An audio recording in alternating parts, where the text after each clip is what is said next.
Thank you, Mr. Chair.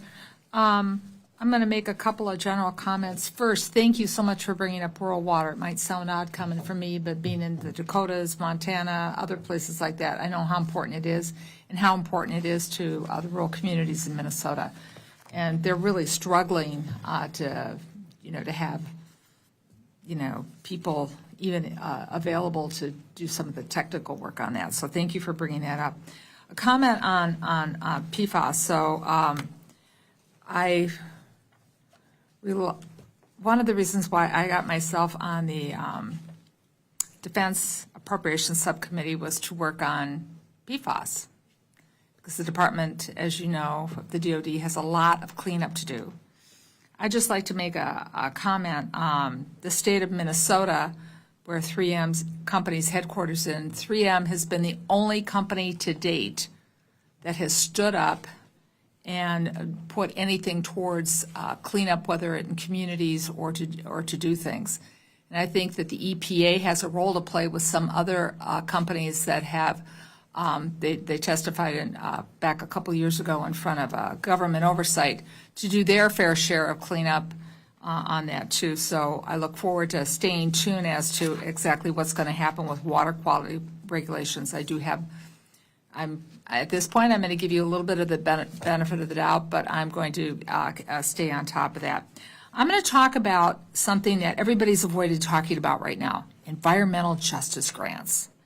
You oversee the legal cancellation, more than 400 environmental justice grants that were brought forward by Musk and Doge. So most of those grantees already had contracts that the government had signed, and then the EPA walked away from them. But I'm going to give two examples of where I really think there was a failure. And as the chairman and the ranking member know, we work on tribal issues together. I'm glad Oklahoma's taken care of.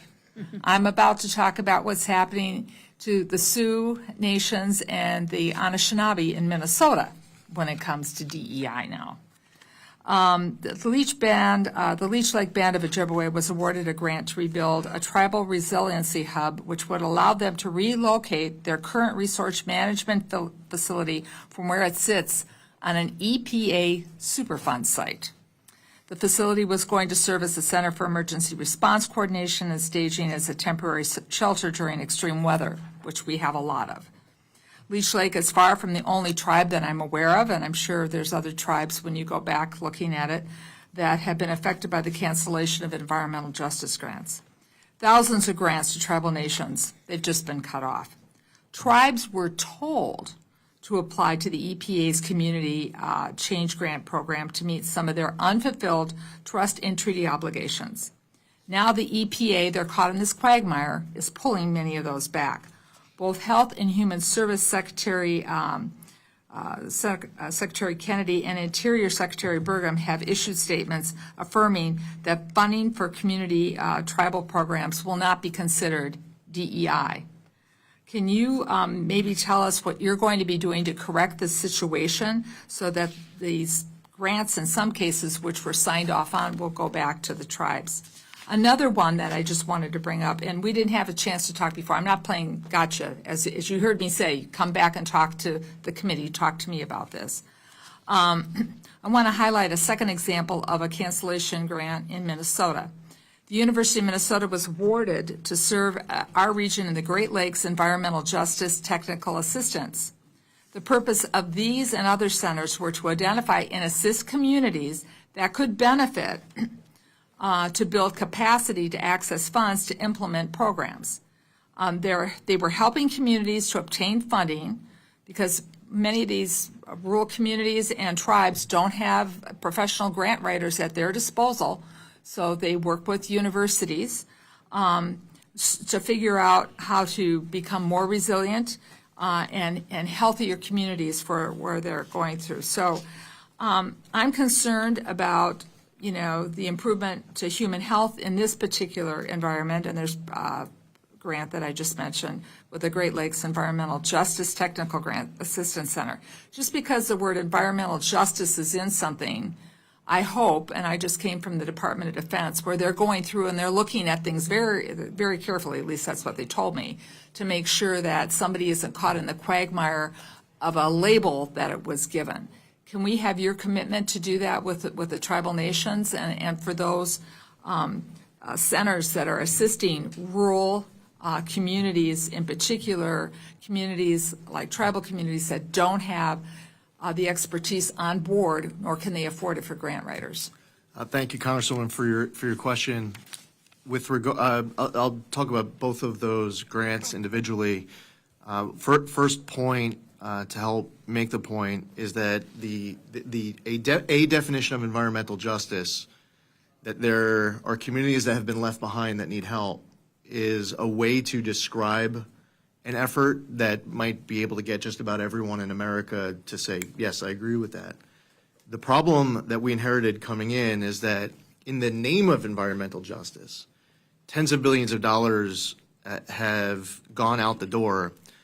And we believe, like, for example, I canceled a $50 million grant to a group called Climate Justice Alliance. They say climate justice runs through a free Palestine. Mr. Administrator, I appreciate what you're about to say. My question was on tribal nations. So, so University of Minnesota grant. The grant isn't to remediate environmental issue.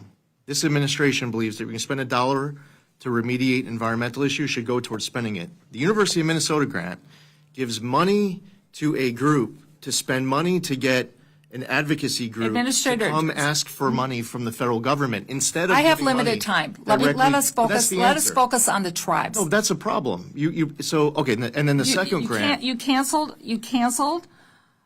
I did a grant to the Leech Lake Band of Ojibwe. So that grant, which is different than the University of Minnesota example, is that's why I want to let's just focus on tribal grants where I think there's common ground. Yes, and that's something that we're going to be able to work together on. Okay.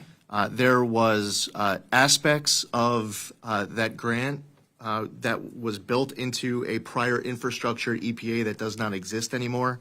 It includes the Justice 40 application and other EJ components that do not exist at EPA.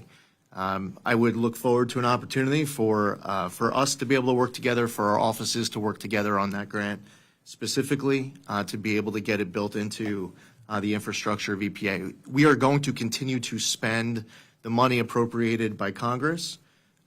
We are in the middle of the fiscal year having this conversation. And I think there's time for us to work through that grant together. I look forward to that because they had a signed contract, and I know that sometimes when DOGE went through, they went through at the speed of lightning, and you didn't have a chance to react then. And I hear you saying that you want the chance to make things right when they can be, especially for the tribal communities in Oklahoma and all across this nation. I appreciate that. Thank you.